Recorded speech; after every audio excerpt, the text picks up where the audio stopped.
Okay, this is for Human Growth and Development, EDU 203, for teaching a developmentally appropriate skill.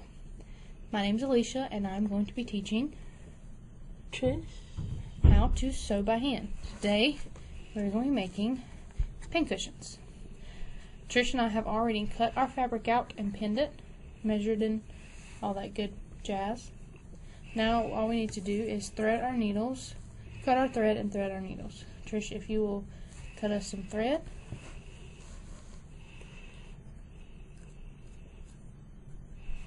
I think it's stuck on the... Okay. Why did we choose blue thread? because it matches the cushion.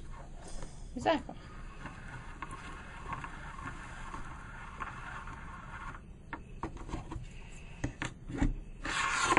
Very nicely done.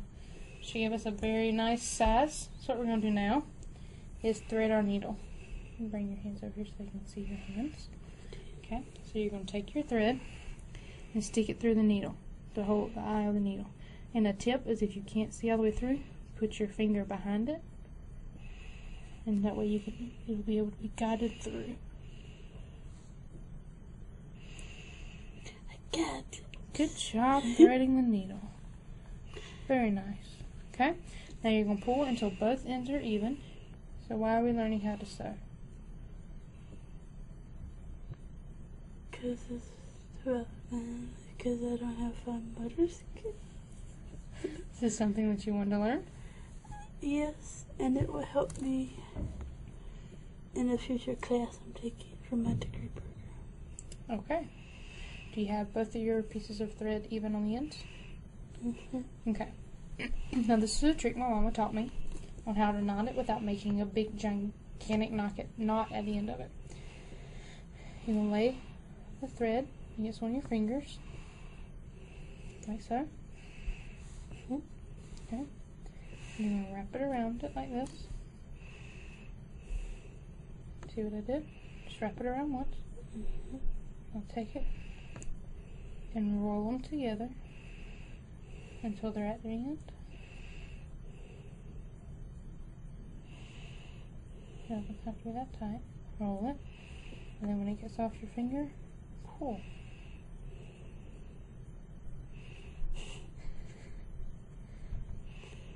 Perfect.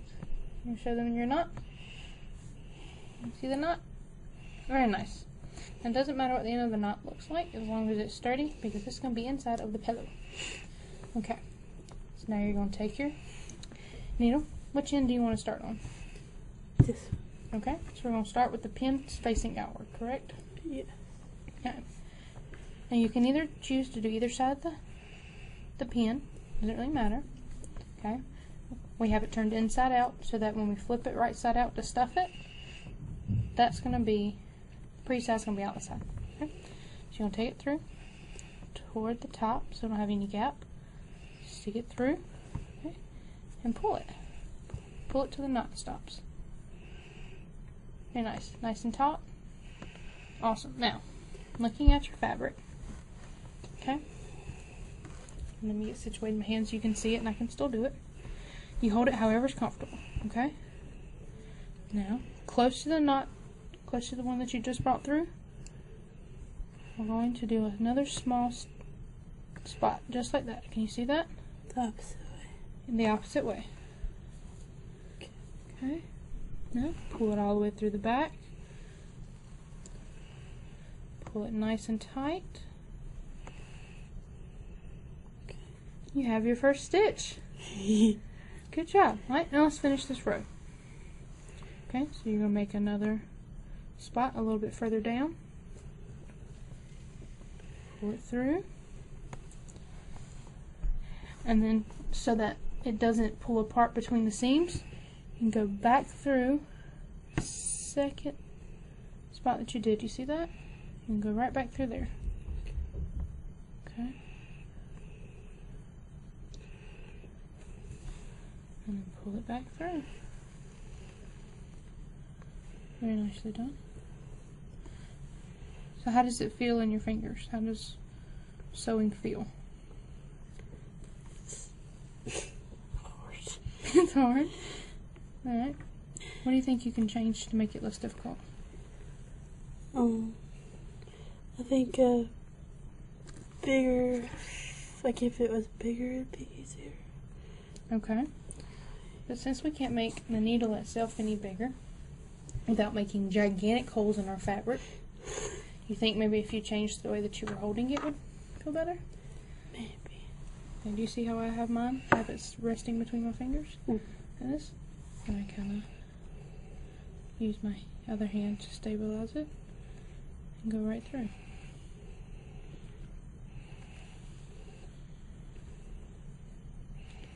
And you can also take your pins out if they're in your way. How's yours coming, Trish? Are you almost done with your row? Yes. Awesome! That was very nice. When you finish your row, we'll show it to our audience. What are we gonna do about the fact that this is not gonna make it to the end of my... Okay. What we'll do... That's a problem.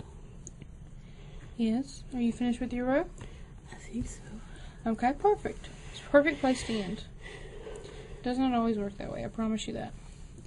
Now what you're going to do is, now that you have finished, look how nice and straight that is. There's a perfect stitches. Look at these stitches. Perfect. They're magnificent, really.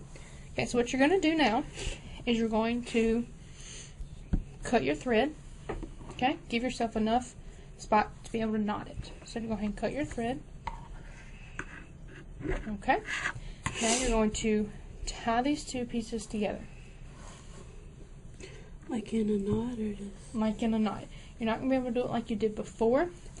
And my suggestion is that you take the two pieces and knot them. Like you would beginning to tie your shoe. Okay. Do a couple of those.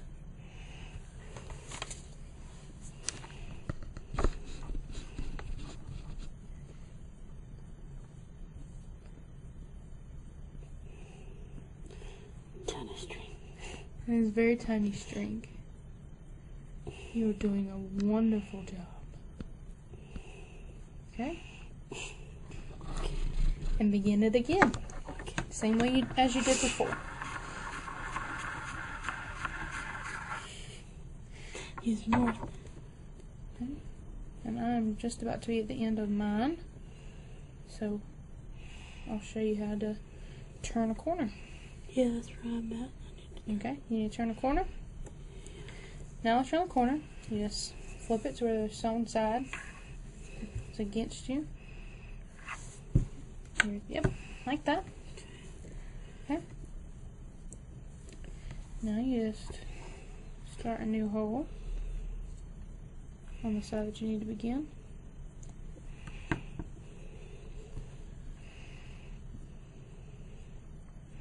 Very nicely done. And then you just connect it to the end of the one that you had done previously. I won't stab myself in the finger. Just like that. Okay. I would have gone just a little bit further down with that previous stitch, but there's going to be nothing wrong with that since you are learning. It looks perfect. Very nice.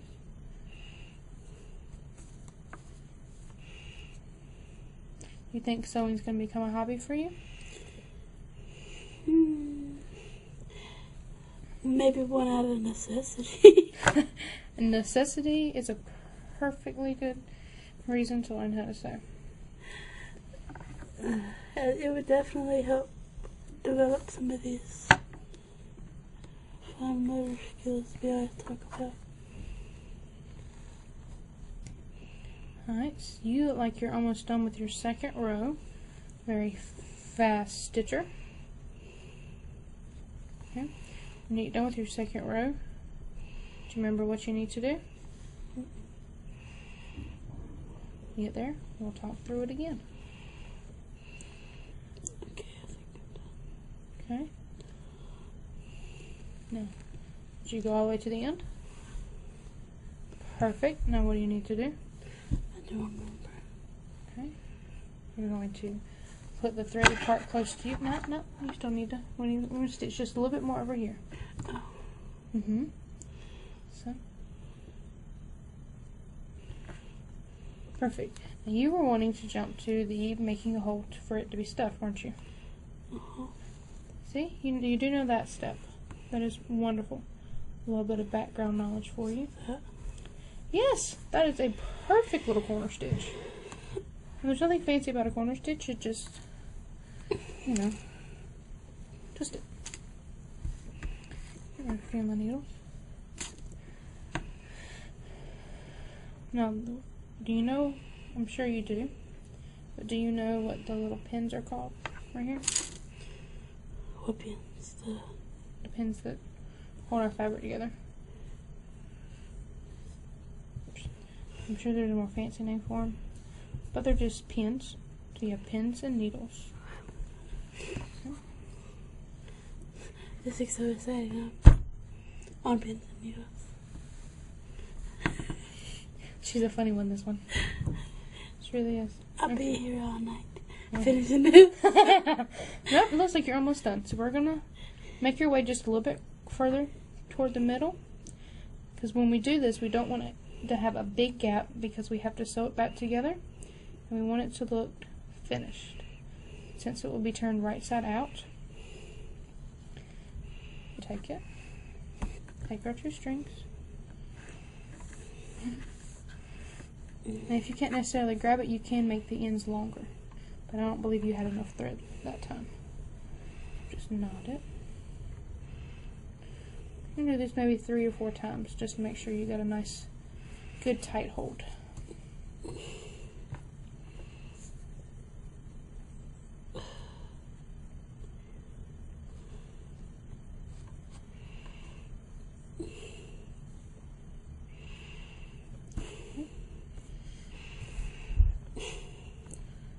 Can you get it? I can't get it. Here, how about you tie mine one more time. Yours are really small. I'll grab these real quick. A hint when you're tying it, take your finger and wrap the thread around your finger and let the finger make the hole for you. Okay? Do that one more time. Okay. And if you'll trim both of ours up and take the pins out.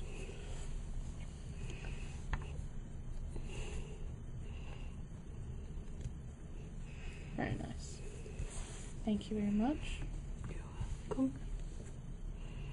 Nicely done. Okay, now, I do believe I've taken my pins out. Yep, take all of them out so we can turn it inside out. See how nicely hers look? Look at mine. Crooked stitches. Okay, now we're going to turn it right side out. Stick your hands in the holes. Okay. And just pull it on through. Ooh. Well, there's nothing wrong with that. It's a pin cushion for your delight only. Nobody makes anything perfect on the first time. Yay. How wonderful is that? Nice job, darling. Ooh, it's a little lopsided, but hers is not nearly as lopsided as mine. Unfortunately, this is not my first rodeo. Pin cushion should not look like that. Okay, so what we're going to do now is we're going to stuff it. Okay, we have our polyfill here. We're just going to take a little bit of it. Just take a handful like this. And make it, you don't want to compress it too much, so you want it to stay fluffy. Not have too much on it. You're going to take it and you're going to put it in the hole. do I need to put any more for this hole? You just a little bit more if you believe it needs to be that way. Too much? No, that's perfect. Okay. Okay, now stuff it to the corner so it's out of your way. Okay. Stuff it in. Okay. Now you know you have this big gap that you're able to see. Look, you did the drop set a little later, but it's okay. Okay. Now you need more thread on your needle. Okay. So now you're just gonna get the thread off the pillow. you're just going to use a pin. Stick it down kind of low. In this part? And the part that you're going to be sewing up. I need 2 pins. So I can grab another pin. Those are my lace safety pins. That looks perfect. Now, a little fancy tip, if you want to. You can fold the ends like this. You see how I'm afraid and stuff? You could fold those in so it's a cleaner seam. And then take the pin out and repin it. Like that right there. So that it's a cleaner seam. Okay, now we sew. Now you can begin sewing. Come on. And with this, we're going to do what you call a whip stitch. Okay? No, that's fine. That's perfect, because that's why you do the thread, so it matches that. You're going to do a whip stitch. You're going to come around the top like this. And you pull it through, and you have a little stitch on top. So just pull it up like that, and around the back. And you could do it either way. This is more of a finishing stitch. And these don't necessarily have to be as close. They do need to be close, but they don't have to be touching.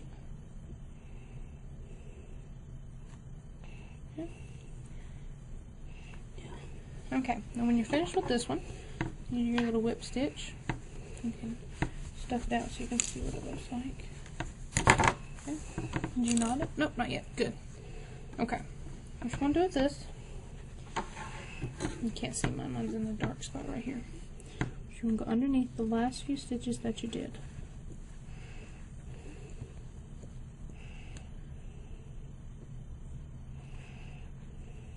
Okay. And then you're going to go back through 1 or 2 of them. Just like that. Okay. I'm out of string. Okay, then take out that last one. That last one's just so secure. Okay.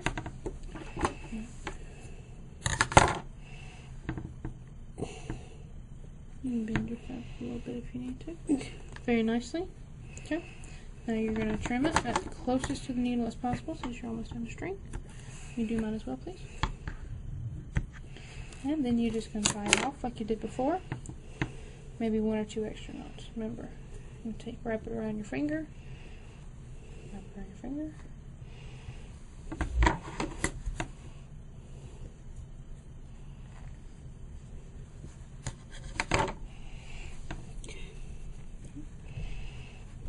I can't get mine to go now. And yep, and just stretch your little fuzz out.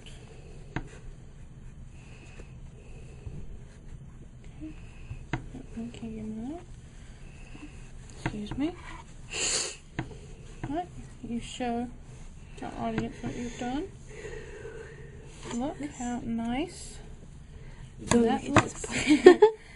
So we have our little pillows. Pin cushions. Pin cushions. So we can just, bam. Perfect. You put your needles in it. There you go. So, this has been Alicia Walters and Patricia Clark. And I have taught Trish how to sew by hand to help with her fine motor skills that weren't as fostered as they needed to be growing up. Thank you very much.